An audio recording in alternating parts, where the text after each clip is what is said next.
I would be standing here in 2008 getting this. In 1994, I attended my first one of these events. And I remember that one of the people who received an award was Jarvis. Jarvis works for MnDOT, and he and I, for several years, were up for the Public Agency Award. And every year, whoever won would say to the loser would come up to him and say, "You're going down next year."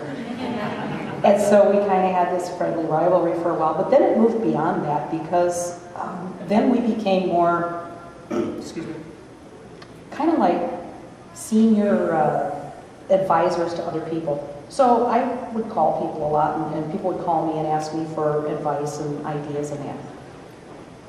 Over the life, one of the things they mentioned was about getting the managers to give up their parking places.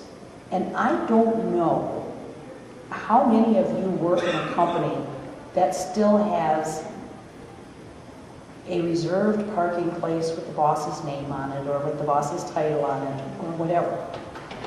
But at my workplace, they did away with those, and that was back in 1995. So one of the things I'd like to throw out to you is, we actually did it. I know it's a very tough sell, but I think that that would go a long way toward cracking the culture at many companies still that don't understand how important these things are in terms of pollution, in terms of employee retention, and in terms of financial savings. All of those things are a factor. And for those of you that don't know, my husband and I have a very unusual bicycle store in St. Paul. We don't sell bicycles outright as a general rule. We occasionally will sell one to somebody, but that's not our primary purpose. We give away bicycles. This year we have given away 480 bicycles so far.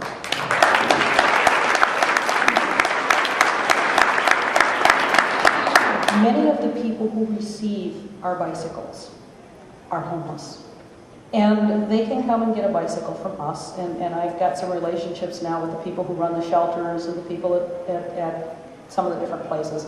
And they call us, and so we try to get their bicycles, we move them to the head of the list. Normally we have a waiting list, and right now the waiting list is about, I'd say 170, 175, right in there. They're still waiting to get bikes.